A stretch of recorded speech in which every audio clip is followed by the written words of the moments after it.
ये क्या है? इन दो तस्वीरों को ट्विटर पर शेयर कर लालू यादव की पार्टी आरजेडी ने सवाल पूछा है।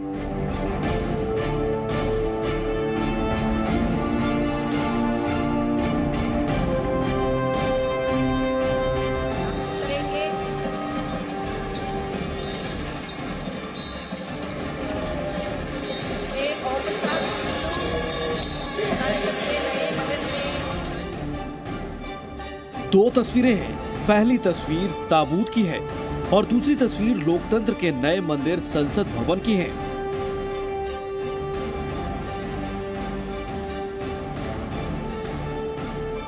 नए संसद भवन की तुलना ताबूत से की गई है।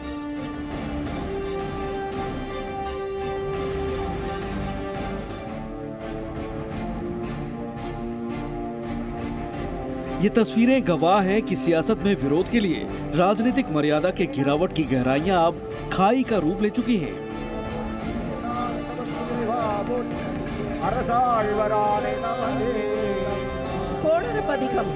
संसद भवन विमर्श का जगह है, लोकतंत्र का बड़ा मंदिर है और जिस तरह से इसकी ताबूतीकरण की जा रही है, यह चिंता का विषय है। आरजेडी ने नई संसद की तुलना ताबूत से की तो जवाब देने में बीजेपी ने भी देरी नहीं की। बीजेपी प्रवक्ता गौरव भाटिया ने ट्वीट के जरिए पलटवार किया।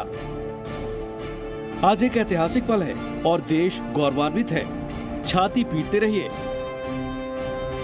2024 में देश की जनता आपको इसी ताबूत में बंद करके गाड़ देगी और नए लोकतंत्र के मंदिर में आपको आने का मौका भी नहीं देगी। चलिए ये भी तय हुआ, संसद देश का, ताबूत आपका। नए संसद की तुलना ताबूत से करने पर एआईएमआईएम के अध्यक्ष असदुद्दीन ओवैसी ने तो आरजेडी के सेक्युलरिज्म पर सवाल खड़े कर दिए। जो पुरानी बिल्डिंग थी उसमें दिल्ली फायर सर्विस का क्लियरेंस भी नहीं था। एक ज़माने में जब लेट मुलायम सिंह यादव अपने उस बिल्डिंग में अपने पार्टी के ऑफिस में बैठकर खाना खा रहे थे तो उसका एक हिस्सा गिर गया था उनके ऊपर, बड़ा कंट्रोवर्सी हुई थी। अब उसको ताबूत क्यों कह रहे हैं? वो किसी और मिसाल दे सकते थे ना। विवादों के दंगल में नीतीश कुमार की जेडीयू भी कूद पड़ी और एक पोस्टर के जरिए बीजेपी पर निशाना साधा गया। जो वर्तमान सरकार है वो एक तो बाबा साहेब भीमराव अंबेडकर जी ने जो संविधान बनाया उस संविधान की धज्जी उड़ा, लोकतंत्र की धज्जी उड़ा, और दूसरा नया इतिहास लिखना। जेडीयू के आलोचना से कोई मतलब नहीं है। देश के लिए एक पर्व है, एक त्योहार है, एक बड़ा माहौल है और हमें स्वीकार करना पड़ेगा कि देश के प्रधानमंत्री ने एक ऐसा संस्था का एक ऐसा प्रतीक स्थापित किया है कि आने वाला पीढ़ी को याद रहेगा, एक इतिहास लिखा है। अब विरोध की बारी कांग्रेस की थी। पार्लियामेंट की नई बिल्डिंग के इनॉग्रेशन के बाद कांग्रेस ने अपने ऑफिशियल ट्विटर हैंडल से एक पोस्ट किया जिसमें एक तरफ तो पंडित नेहरू का कद बड़ा दिखाया गया और पीएम मोदी की छोटी सी तस्वीर लगाई गई। राहुल गांधी ने ट्वीट कर लिखा, संसद लोगों की आवाज है। प्रधानमंत्री संसद भवन के उद्घाटन को राज्याभिषेक समझ रहे हैं।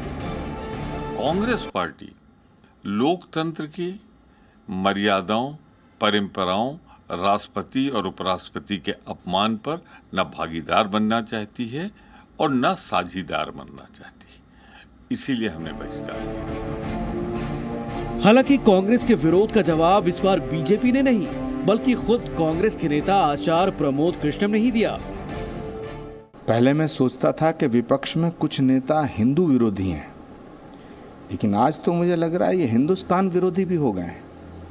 भारत की नई संसद को, जिसे मां भारती के सपूतों ने अपने खून पसीने की कमाई से बनाया है, उसे ताबूत कहना, मुझे लगता है कि ये बहुत बड़ा देशद्रोह है। नई संसद के उद्घाटन पर विरोध के सुर उत्तर प्रदेश से भी उठे। समाजवादी पार्टी के नेता स्वामी प्रसाद मौर्य ने तो उद्घाटन कार्यक्रम को जातिवाद से जोड़ दिया। स्वामी प्रसाद ने ट्वीट कर लिखा, सिर्फ दक्षिण के ब्राह्मण गुरुओं को बुलाना दुर्भाग्यपूर्ण है। सभी धर्म गुरुओं को आमंत्रित किया जाना चाहिए था। बीजेपी ने घृणित सोच दिखाते हुए ब्राह्मणवाद को स्थापित करने का प्रयास किया है। संविधान के विरोध में तंत्र निरपेक्ष भावना से हटकर जो एक धर्म विशेष के लोगों को महिमा मंडित करने का काम कर रही है, इससे लगता है कि वह न केवल राजतंत्र की ओर बढ़ रही है बल्कि ब्राह्मणवाद की ओर भी बढ़ रही है। जब 21वीं सदी में नया भारत नई शक्ति के साथ उभरता हुआ दिख रहा है तो लोकतंत्र का नया मंदिर भी नया भव्य स्वरूप देता दिख रहा है। मुझे लगता है कि इस समय में किसी भी प्रकार की छीटाकशी और टीका टिप्पणी नहीं करनी चाहिए। राजनीतिक बयानबाजी के लिए अन्य भी आगे अवसर मिलते रहेंगे। बीजेपी नए संसद भवन को जहां एक भारत श्रेष्ठ भारत का प्रतीक बता रही है, वहीं विपक्ष पीएम के हाथों उद्घाटन को राष्ट्रपति के सम्मान के साथ जोड़ रहा है। नए संसद भवन में बैठने से पहले ही सत्ता पक्ष और विपक्ष में सीधा घमासान शुरू हो गया है। ब्यूरो रिपोर्ट, जी मीडिया।